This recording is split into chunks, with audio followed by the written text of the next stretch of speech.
Hi everyone, మీకు ఇంతకుముందు my life సిరీస్లో పార్ట్ 2లో చెప్పాను కదా, మా మామయ్య గారు హెల్ప్ చేసేవారని. మా మామయ్య అయితే మా పెద్దక్కకి ఇచ్చాము.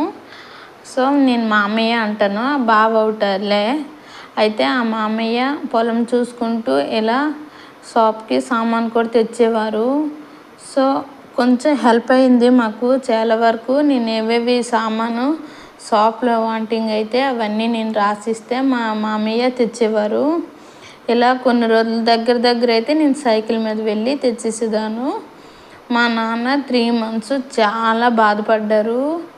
ఎంత బాధ పెడుతున్నానా వీళ్ళందరికీ చాలా బాధపడ్డారు. ఎంత బాధపడ్డారంటే అది నేను కళ్ళారుగా చూశాను కాబట్టి నాకు తెలుసు. మా నాన్నకి కాలు పెయిన్ కన్నా నా కుటుంబం ఎంత ఇబ్బంది పడుతున్నారు అనేసి. మిగతా స్టోరీ కంటిన్యూ చేస్తాను, వెయిట్ చేయండి.